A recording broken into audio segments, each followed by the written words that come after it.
Hello and welcome to Mythical Meeples. Today on the channel we'll be looking at the subclass for fighters, the Bulwark Warrior, from Grim Hollow.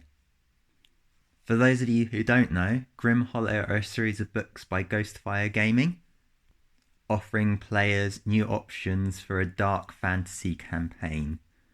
It contains new races, subclasses, spells, magic items, options for transformations, such as becoming a lich or a vampire. There's also a book of monsters and a campaign guide for campaigns set in the world of Etheris.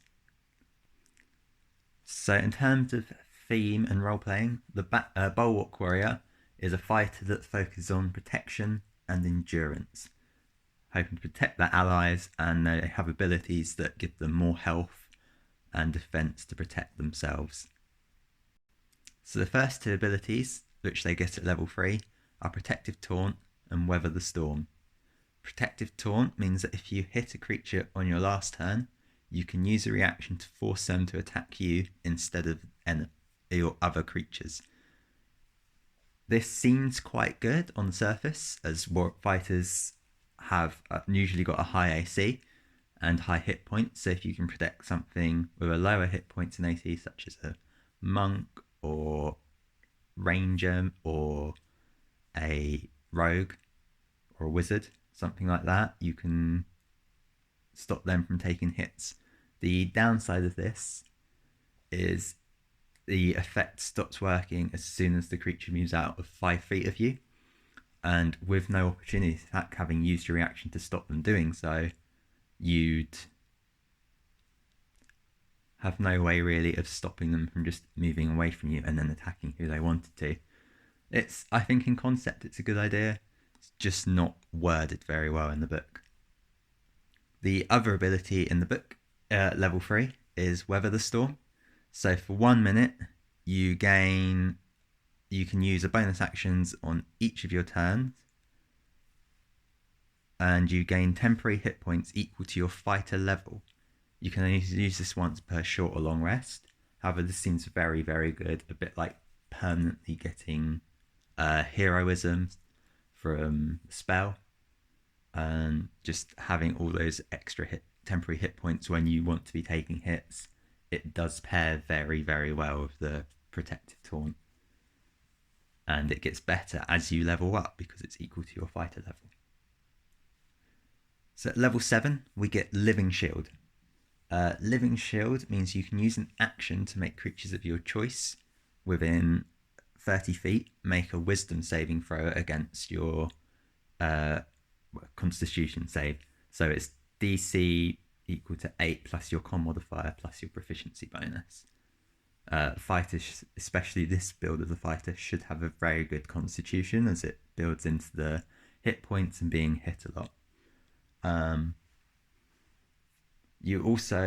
All of the creatures that fail gain disadvantage on attack rolls that aren't against you until the beginning of your next turn. So again, this is you wanting to be hit, and you gain a number of hit points equal to your con modifier for each failed save. So if you make 5 creatures take the save and 3 of them fail, you gain 3 times your con modifier. You start off with 2 uses of this per long rest, and then you gain an additional use of this ability at level 15. So for me, this is very much a focus on the fighter. Let your other people do what they need to do and just kill people off as and when they need to. Level 10, we get Aggressive Defense. So once per turn, when you have temporary hit points and you hit a creature with a melee weapon attack, you can add up to half your fighter level in temporary hit points to deal that much additional damage, or expend up to half your fighter level, sorry. As you have a lot of sources of temporary hit points and you can't stack temporary hit points, this is a good way to get rid of those hit points that you haven't been able to use from being hit and things like that. It also means you're doing extra damage, which is always useful.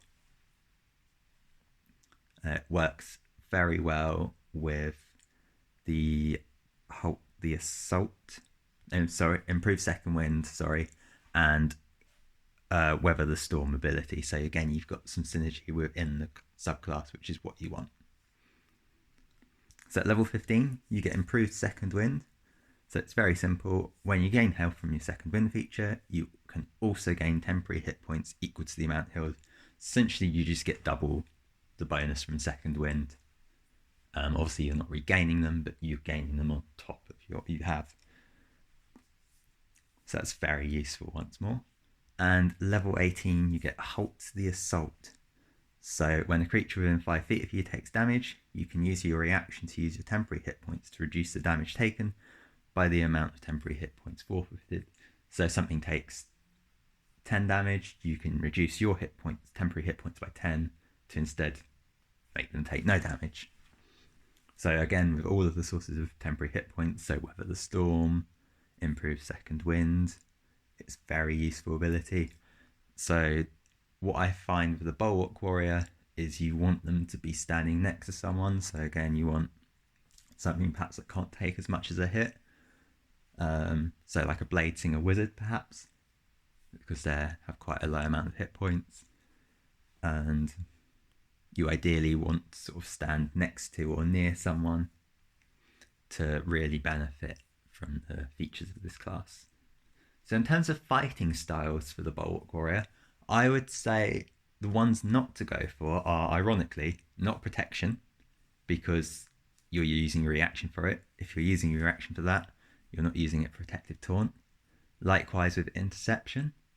Also, 2-weapon fighting doesn't seem that great, as you want to use your bonus action for Weather the Storm to get those extra temporary hit points, and not for hitting things. So good ones to go for would be defense, so increasing your AC when you want to take the hits, so you are less likely to be hit when you're taking them. Dueling, also quite good, because you're going to want the shield generally for the AC bonus. Maybe something like blind fighting, depending what race you're playing as well. If you're going for a human, you're not going to have the dark vision, which so many races have.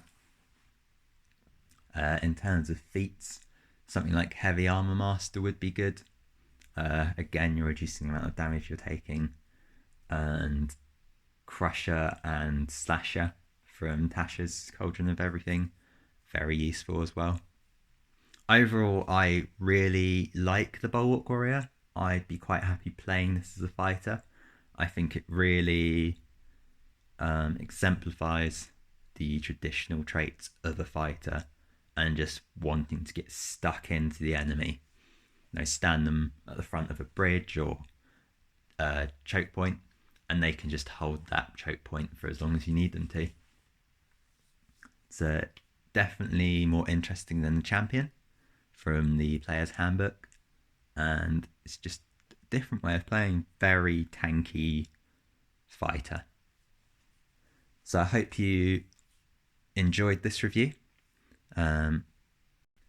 Thank you for listening, and if you want to support me, you can like, comment, subscribe. Those are all really beneficial. And if you want to otherwise, if you want to support me, you can become a member of Mythical Meeples, or you can become a patron. I'll put links in the description down below. And once again, thank you for watching, and I'll see you in the next one.